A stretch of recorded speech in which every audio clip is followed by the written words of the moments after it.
সংগীক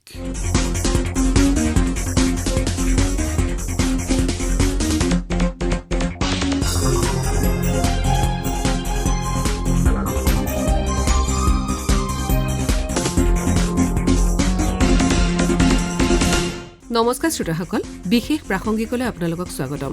আজিৰ অনুষ্ঠানত শুনক চিৰাং জিলাত বিধানসভা নিৰ্বাচনৰ প্ৰস্তুতি সন্দৰ্ভত জিলাখনৰ আয়ুক্ত তথা ৰিটাৰ্ণিং বিষয়া যতীন বৰাৰ সৈতে হোৱা সাক্ষাৎ গ্ৰহণ কৰিছে আমাৰ চিৰাঙৰ সংবাদদাতা কুঞ্জমোহন ৰায়ে।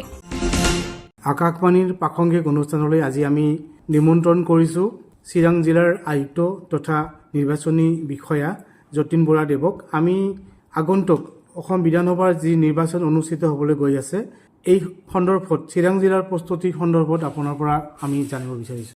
ধন্যবাদ। আমাৰ চিৰাং জিলা ইতিমধ্যে নিৰ্বাচনীৰ কাৰণে আমি প্ৰস্তুতি প্ৰায় আগবাঢ়িছোঁ। আমাৰ যিবিলাক আমাৰ চেল আছে, ইতিমধ্যে সকলো চেল আমাৰ গঠন কৰা হৈছে। প্ৰায় 20টা চেল আমি গঠন কৰিলোঁ।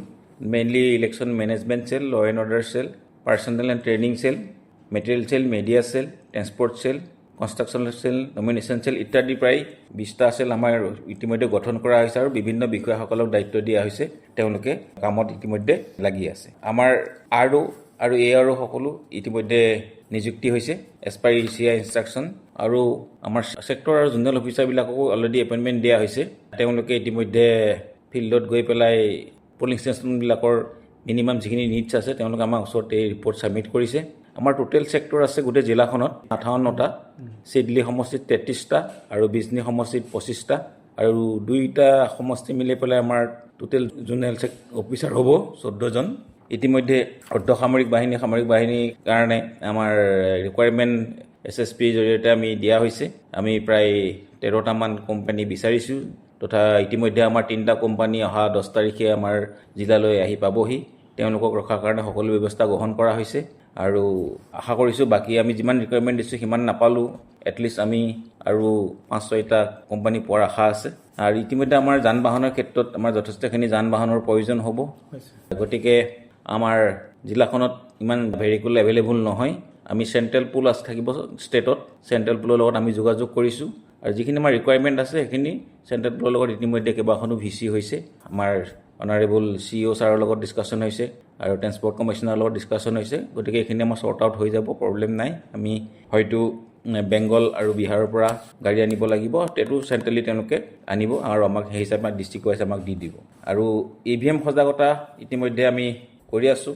আমাৰ জিলা কাৰ্যালয়ৰ সন্মুখতো ডেমনষ্ট্ৰেশ্যন হৈ আছে, আৰু চিভিলৰ অফিচৰ সন্মুখতো আমি এইটো সজাগতা শিবিৰ আমি কৰাই আছোঁ। বিষয়ৰ প্ৰশিক্ষণৰ ক্ষেত্ৰত আমি ইতিমধ্যে প্লেনিং কৰিছোঁ। আমাৰ 13 আৰু 14 মাৰ্চত আমাৰ বিজনী কলেজ আৰু UN ব্ৰহ্ম কলেজত প্ৰথম পৰ্যায়ৰ ট্ৰেইনিং আৰম্ভ হ'ব, আৰু ইয়াৰ কাৰণে আমি ফাৰ্ষ্ট ৰেণ্ডমাইজেশ্যনটো কৰিছোঁ। ইয়াৰ পিছতে আমাৰ অনাৰেবল CEO ছাৰ আমাৰ ইতিমধ্যে ভিজিট কৰি গৈছেহি। তেখেতে আমাৰ য'ত কাউণ্টিং হ'ব, ষ্ট্ৰং ৰুম থাকিব, তাতে তেওঁ আহি কি ধৰণৰ আমি ব্যৱস্থা লৈছোঁ সকলোখিনি তেওঁ পুংখানুপুংখৰূপে চাইছে আৰু আমাক ছাজেশ্যন দিছে। কিছুমান ছাজেশ্যন দিছে, আমি সেই ছাজেশ্যনখিনি আমি নোট কৰিছোঁ আৰু সেইখিনি আমি ফুলফিল কৰি দিম। আৰু সমষ্টিটোত আমাৰ 2টা সমষ্টিত কিমান ভোটাৰ আছে আৰু কিমান পলিং ষ্টেচন আছে আপোনালোকক অৱগত কৰিব বিচাৰিছোঁ। আমাৰ 19 চিডলি চিৰাং ST সমষ্টিত টোটেল 287টা পলিং ষ্টেচন আছে। লোকেশ্যন হিচাপে চাব গ'লে 181টা লোকেশ্যন।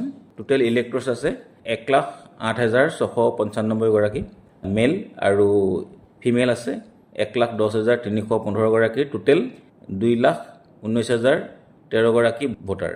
ঠিক তেনেদৰে 20 বিজনী সমষ্টিত total PS 242, total polling station location 166, male electors 91,465 আৰু ফিমেল ইলেক্টৰ্ছ 91,511, টোটেল 1,82,976।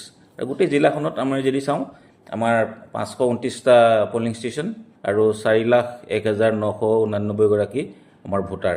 আমাৰ স্পৰ্শকাতৰ কিছুমান পলিং ষ্টেচন আমি এজ পাৰ ইলেকশ্যন ক্ৰাইটেৰিয়া মতে আমি চিনাক্তকৰণ কৰিছোঁ। প্ৰায় 115টামান আমাৰ হ'ব। তথাপিতো পিছত আমি অবজাৰ্ভাৰ আহিলে আমি ডিছকাশ্যন হয়তো অলপ কমিব পাৰে।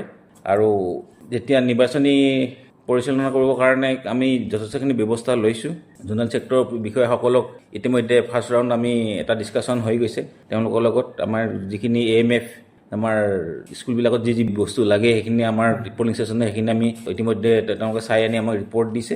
আৰু আপোনালোকে গম পাব যেতিয়া নটিফিকেশ্যন হ'ব তেওঁলোক আমি ভোট গণনা নটিফিকেশ্যন কোন তাৰিখে যিদিনা দিব সেইদিনাৰ পৰা MCC আমাৰ লাগু হ'ব আৰু ভোট গণনাৰ ডেট সময় তেওঁ ইলেকশ্যন কমিশ্যনে দিয়াৰ পিছতে আপোনালোকক আমি জনাব পাৰিম। আমাৰ মডেল পলিং ষ্টেচন 2টা আছে আৰু ওমেন পলিং ষ্টেচন আমাৰ 33টা হ'ব। টোটেল পলিং ষ্টেচন 529টাৰ ভিতৰত 33টা মহিলাই আমাৰ পৰিচালনা কৰিব। এইখিনি আমাৰ থুলমূল আমাৰ এতিয়া আমি আগবাঢ়ি আছোঁ কামত ইলেকশ্যন চিৰাং জিলা ইলেকশ্যন ডিষ্ট্ৰিক্ট হলৰ পৰা। ছাৰ জানিব পৰা গৈছে বিজনী যিটো কনচেচি আছে এইবাৰ কি কাজল কাৰ্ড আহিব নেকি? অকল বিজনী বুলি নহয়, সকলো মানে যিবিলাক আগতে চাব ডিভিজনত কণ্ডাক্ট কৰিছিলে তেওঁলোকৰ DEO আছিল, এতিয়া ডিষ্ট্ৰিক্ট ইলেকশ্যন কমিশ্যনাৰ আমাৰ ডিষ্ট্ৰিক্টতে থাকিব আৰু তেওঁ গোটেই সমষ্টিবিলাক চেণ্ট্ৰেলি কৰিব আৰু ষ্ট্ৰং ৰুমবিলাকো চেণ্ট্ৰেলি থাকিব আৰু ডিছবাৰ্চমেণ্ট আৰু পলিং প্ৰিচাইডিঙৰ যিবিলাক তাৰমানে মেটেৰিয়েল ৰিচিভ কৰা চেণ্ট্ৰেলি কৰিব। গতিকে কিন্তু যিসকল আমাৰ পলিং বিষয়া থাকিব এইটো যিটো সমষ্টিত আছে তেওঁ সেইটো সমষ্টিত নাপাব, তো বেলেগ এটা সমষ্টিলৈ তেওঁক দিয়া যাব। ভোট গণনাটো ক'ত হ'ব ছাৰ? ভোট গণনাটো আমাৰ চিৰাং জিলাত আমাৰ UN ব্ৰহ্ম কলেজত আমাৰ ভোট গণনা 2টা আমাৰ কাউণ্টিং চেণ্টাৰ থাকিব আৰু তাতে ষ্ট্ৰং ৰুম 2টা থাকিব 2টা সমষ্টিৰ কাৰণে আৰু পোষ্টেল বেলট তাতে কাউণ্টিং কৰা হ'ব। বাকী প্ৰশিক্ষণবোৰ আৰম্ভ হৈছে নেকি বিষয়া? প্ৰশিক্ষণবিলাক বিষয়াসকলক আমি ইতিমধ্যে ইনিচিয়েলি আমি কৰিছোঁ ছেক্টৰ জোনেলৰ লগত, কিন্তু এতিয়া ফাৰ্ষ্ট যিটো আমাৰ ট্ৰেইনিং হ'ব এইটো অলৰেডি আমি ডেটটো 13 আৰু 14 তাৰিখে লৈছোঁ অল পলিং প্ৰিচাইডিং অফিচাৰৰ কাৰণে। এইটো আমাৰ বিজনী কলেজ আৰু UN ব্ৰহ্ম কলেজত আমি তেওঁ সেইটো কৰিম, আমাৰ কি কয় ট্ৰেইনিংটো দিম। আদৰ্শ কেন্দ্ৰ ক'ত ক'ত মানে চিনাক্ত কৰা হৈছে? আমি আদৰ্শ কেন্দ্ৰ আমি প্ৰত্যেকটো সমষ্টিতে এটা এটা কৰি ৰাখিছোঁ, চিডলিৰ কাৰণে এটা আৰু বিজনীৰ কাৰণে এটা আৰু ওমেন PS বিলাক আমাৰ জেনেৰেলি নিয়েৰ বাই হেডকোৱাৰ্টাৰত আমি ৰখাৰ কাৰণে ব্যৱস্থা গ্ৰহণ কৰি আছোঁ। ছাৰ দেখা গৈছে কেতিয়াবা এই ইলেকশ্যনৰ সময়ত নিৰ্বাচনৰ সময়ত ভূটান বৰ্ডাৰ যিটো মানে বন্ধ কৰি দিয়া হয়, এইটো কিবা ব্যৱস্থা কৰিছে নেকি? এইটো এবাৰো বন্ধ কৰা হ'ব, ঠিক আমাৰ 48 আৱাৰ্ছৰ আগতে আমি বন্ধ কৰাই দিম। যিসমূহ ভোটকেন্দ্ৰ আছে তেওঁলোকৰতো কিছুমান বিদ্যালয়ত মানে সুবিধাটো নাই, কি ব্যৱস্থা কৰিব বুলি ভাবিছে? ইতিমধ্যে মই কৈছিলোঁ যে আমাৰ ছেক্টৰ জোনেল অফিচাৰসকলক আমি ফিল্ডলৈ পঠিয়াইছিলোঁ, তেওঁলোকে গৈ পেলাই প্ৰত্যেকটো পলিং ষ্টেচনতে তেওঁলোকে গৈছে, গৈ ৰেম্প আছেনে নাই, তাত যিখিনি ফাৰ্নিচাৰ আছেনে নাই, টয়লেটৰ ব্যৱস্থা আছেনে নাই, পানীৰ ব্যৱস্থা আছেনে নাই, এই সকলোখিনি তেওঁলোকক চাই পেলাই আমাক এটা ৰিপৰ্ট দিছিলে আৰু সেই ৰিপৰ্টটো আৰু যিকেইটা পলিং ষ্টেচনত দিছিলে মই পাৰ্চনেলি 13টা পলিং ষ্টেচনত গৈ চাইছোঁ, আমাৰ ইলেকশ্যন অফিচাৰকো পঠাইছোঁ আৰু অন্যান্য অফিচাৰ বিষয়াসকলক পঠাইছোঁ। তাৰ উপৰিও যিখিনিত আমি নিজৰভাৱে সমাধা কৰিব পাৰিছোঁ আমি কৰিছোঁ, যিখিনি আমাৰ কনচাৰ্ণ ডিপাৰ্টমেণ্ট আছে আমি ইয়াতে যিহেতু BTC লাইন ডিপাৰ্টমেণ্টসকল BTC আণ্ডাৰত থাকে, আমি BTC প্ৰিন্সিপাল ছেক্ৰেটেৰীলৈ লিখিছোঁ যাতে যিখিনি সৰু সৰু ইছ্যু আছে সেইখিনি ইছ্যু তেওঁলোকে ইমিডিয়েটলি টেক আপ কৰিবৰ কাৰণে ইতিমধ্যে এইটো টেক আপ কৰিছে আৰু প্ৰায় সম্পূৰ্ণ হৈ উঠিছে। আমি আশা কৰিছোঁ কোনো ধৰণৰ অসুবিধা নহয় আৰু যিসকল আমাৰ ভোটাৰ আছে ধৰি লওক 85+ আৰু আপোনাৰ দিব্যাংগসকলৰ কাৰণে আমি তেওঁলোকৰ কিন্তু আমাৰ হুইল চেয়াৰৰ ব্যৱস্থা কৰিছোঁ, গতিকে এটা অসুবিধা নাই। আমি আশা কৰিছোঁ যে খুব শান্তিৰে খুব কোনো ধৰণৰ অসুবিধা নোহোৱাকৈ পলিং ডে পাৰ হৈ যাব। ধন্যবাদ ছাৰ। আজি আমাৰ মাজত চিৰাং জিলাৰ জিলা আয়ুক্ত তথা জিলা নিৰ্বাচনী বিষয়া যতীন বৰা দেৱে বিশেষ প্ৰাসংগিক অনুষ্ঠানত অংশগ্ৰহণ কৰিলে আৰু তেওঁ সমাগত বিধানসভা নিৰ্বাচনৰ চিৰাং জিলাৰ যি তেওঁৰ প্ৰস্তুতি এই বিষয়ে বিশদভাৱে আমাক জ্ঞাত কৰিছে। ধন্যবাদ। বিশেষ প্ৰাসংগিক শুনিলে।